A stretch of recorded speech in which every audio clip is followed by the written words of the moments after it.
Hello everybody, how are we doing? I hope you're doing good because do I have a little treat for you. RetroCon 2025, that's right, in Oaks, Pennsylvania. I thought I'd show you guys around the convention, and I thought I'd show you guys what I brought home to add to my collection. So let's begin, shall we? So right off the back here, our first little booth that we ran into was a fantastic little VHS booth that just had all sorts of retro VHS from your favorite movies and TV shows, and this is where I got my first little pickup. You can spot it right there, Godzilla vs. Gigan, still sealed for only $5, even with an old Anchor Bay sticker on it. Ooh-wee. So this was the first pickup of the convention, a sealed Godzilla vs. Gigan VHS tape for only $5. Not sure if I'm going to take it out of the plastic. That Anchor Bay sticker right on the front of the plastic seal makes it a little annoying, so I might bust it out for only $5. There were so many cool booths here, and this booth had a ton of Marvel Legends that I looked through a good amount. They especially had this man thing that I really want every time I see him, but he's a more expensive one for $70. I don't need him. I have to say, this is the most packed RetroCon I've ever been to. I go every year.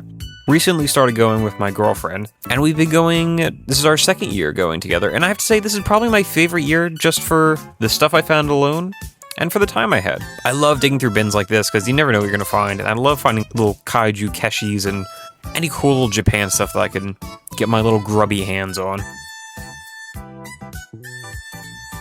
Now this booth, oh my god, this booth here could have been all of my money for the convention gone right there. This Godzilla booth that we went to, they had everything.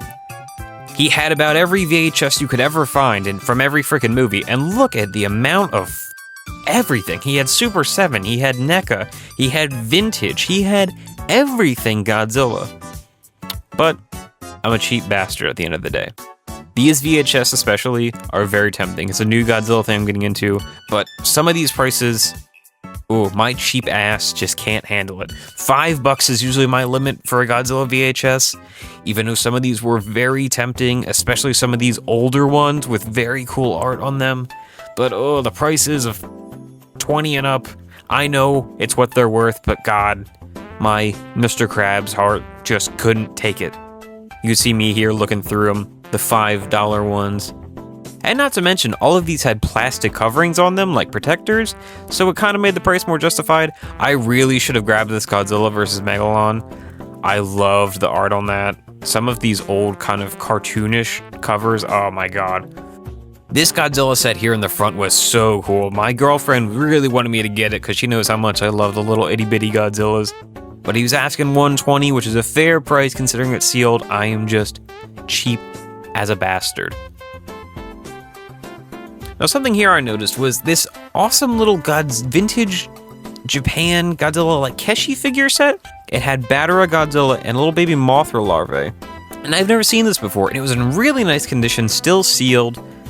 No marks, no dings. He was asking $45 on it. So I thought about it for a minute. You could also see in the back there all those freaking Godzilla Trendmasters he had in the Super 7s.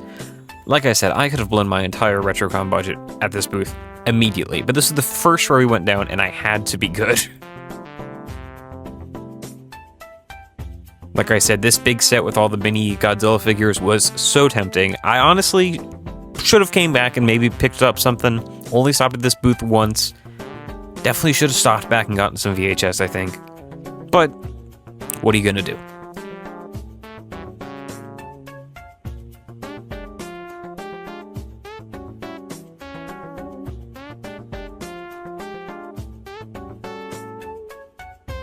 And the second pickup was that Godzilla Keshi figure set.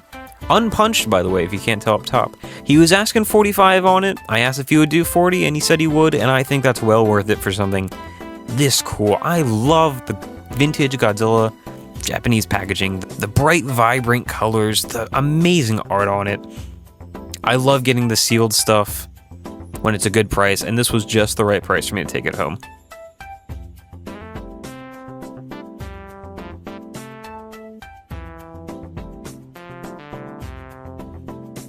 And here's a little Ninja Turtles booth that we stopped at.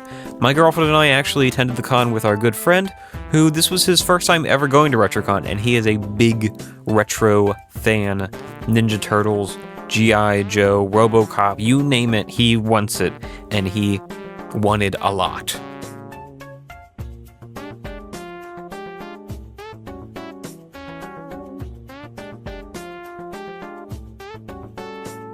I especially love the booths that just have bins and piles of stuff that encourage you to dig. You could really find anything in them, and usually the prices are pretty cheap considering how much they have. And this booth was amazing. He had a little bit of everything I wanted. Those Shogun Warriors up top, the Godzillas, oh my god. Everything in these lovely clear baggies too. Booth had so many cool, just vintage Japanese goodness, and I wanted it all. But I had to be good, especially these small Shogun Warrior figures that I always am on the lookout for. I love them so much. The die-cast metal, but they are crazy expensive. Multiple hundreds of dollars for a 3 to 4 inch figure.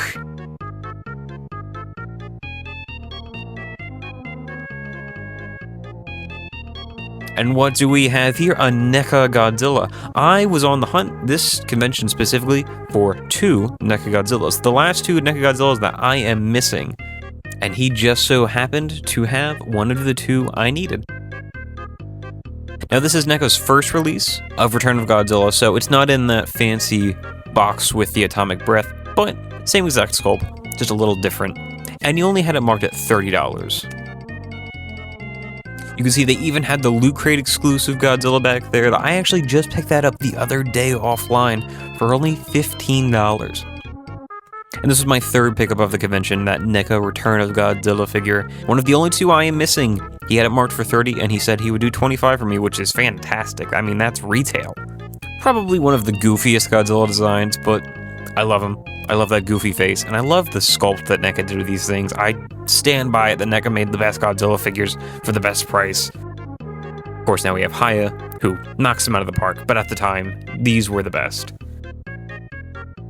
This booth here having a ton of these little blind boxes, Tokidoki, which my missus is very into. She ended up picking up some of the Tokidoki boxes.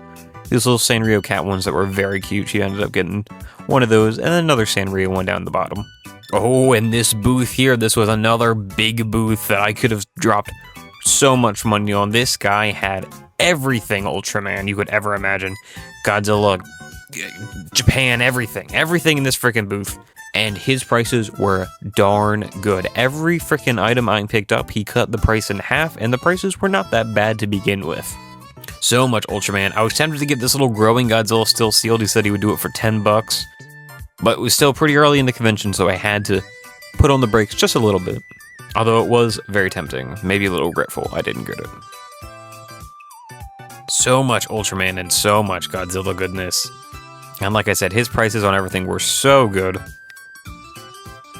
Probably should have saw it back at this booth on the way out, for just the sheer amount of stuff he had that I wanted. Those giant Ultraman especially were so cool. Oh, and that's right, he had a big old bin of finger puppets, which are my weakness. Little kaiju finger puppets are everything. I love them. And they were $5 each. And I actually ended up grabbing 2 of them because he gave me a nice little deal for 2 for $5. God, even watching this video back, there's so much at this booth that I would have loved to take home. So I grabbed a couple things from that booth. The first being this Ultraman figure in the box. Not super vintage, from like 2002 or 2003, but the box art was fantastic and it was only $10. Funny enough, once I got back home, I realized this isn't the right Ultraman figure for the box. The Ultraman figure that's supposed to be in here is supposed to be articulated and make sounds, but taking it out of the box, I realized it's kind of like a cheap bootleg Ultraman, I think. But it was only $10. And I'm not going to take it out of the box anyway. The box art's really what sold it for me. And for $10, I was like, don't even care. Didn't even realize at the convention it was the wrong figure. The next pickup at this booth was these 2 little robot figures. I believe this one is probably Ultraman. I'm not entirely sure.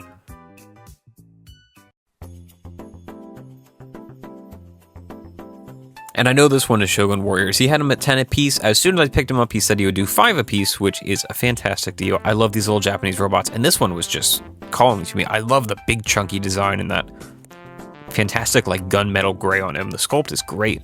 And this little Shogun Warrior here with the horns. I love getting little Shogun Warriors because you know my broke ass cannot afford the very expensive big ones, even though I would love to. And then the last pickup there, like I said, was 2 little Ultraman figures. One being a figure puppet and one not being a figure puppet. And I asked if he would do 2 for $5, and he said he would. I love getting little kaijus whenever I can.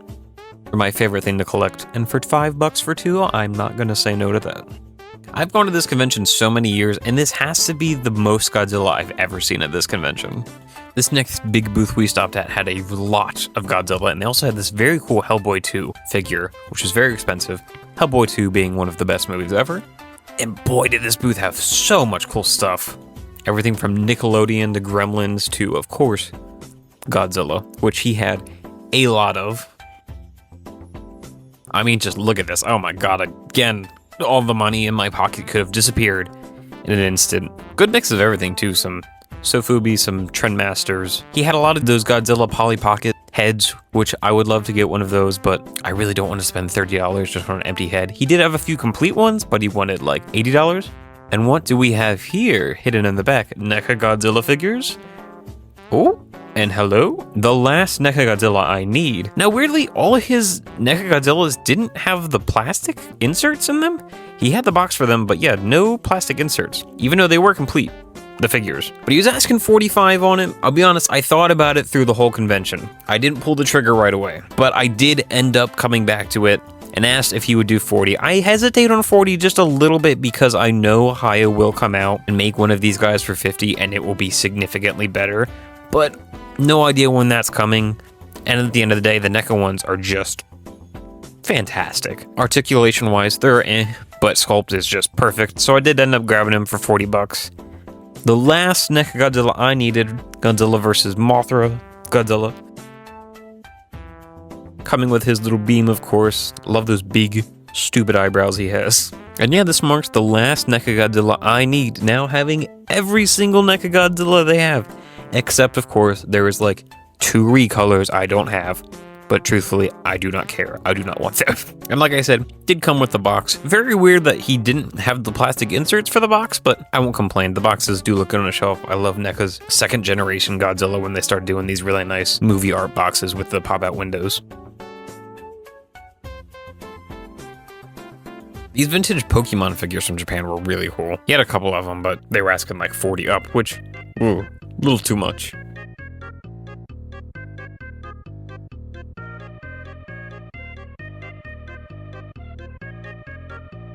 Our good friend is also very into NECA, especially NECA's Predator line, and this booth had a ton of them.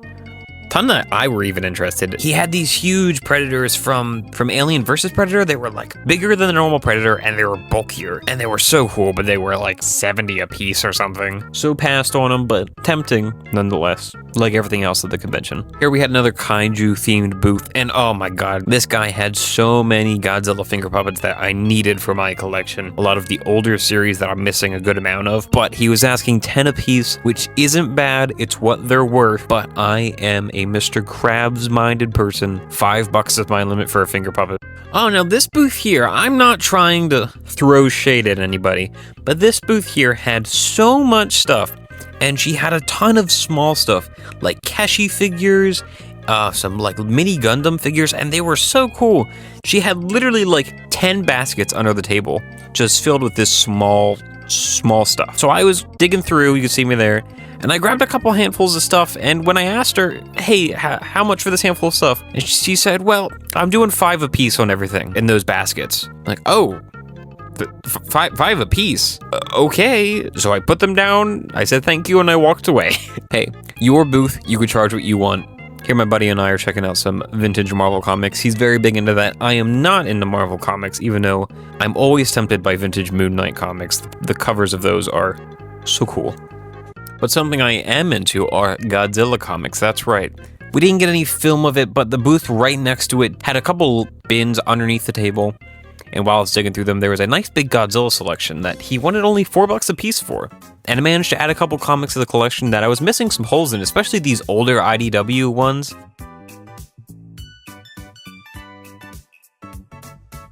Like I said, I think this had to be the most Godzilla-packed RetroCon I've ever been to. Usually you can find some Godzilla stuff here and there, but this one really was just jam-packed with kaiju goodness.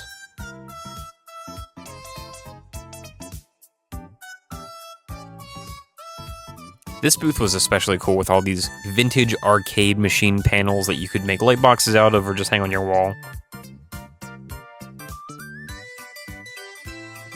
This booth had some really cool kaiju stuff. They had a couple vintage Sofubi figures, but understandably priced pretty expensive. They also had this cool little vintage Mega Godzilla figure that I probably should have picked up. He was only $10, but wasn't leaning enough into the vintage side, wasn't leaning enough into the chibi side for me to jump on it.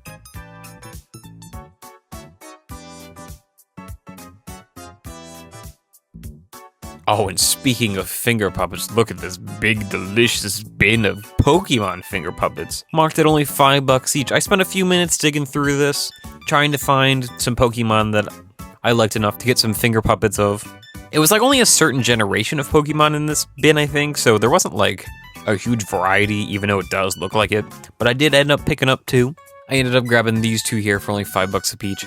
I forget their names. I want to say maybe Rhyperior. I know it's what Rhydon evolves into, and I forget the dinosaur one's name. I like them. I like these ones. These Pokemons they're good designs, alright? I like them. Okay? They fighting. This booth especially that we came across had a ton of just cool, small stuff. And they ended up having this little vintage burning Godzilla keychain that I've actually been on the hunt for. And it was only $5, so I decided to grab it.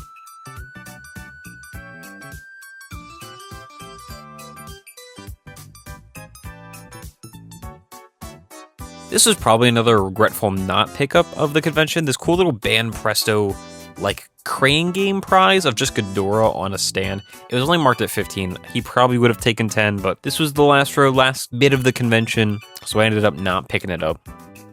And that is going to do it for RetroCon 2025. I love this convention. It's fairly close to me. I come every year, and like I said, I think this year was my best haul, my best pickup, because of how Godzilla-filled the booths were this year. And I'd like to give a shout out to my amazing, wonderful girlfriend for filming all the footage that you saw at the convention today. But as always, I appreciate you guys watching. If you guys are ever interested in seeing more, go check out the Instagram at NECA Collectibles. I post quite often there. And that's going to do it for the video. You guys have a good one. See ya.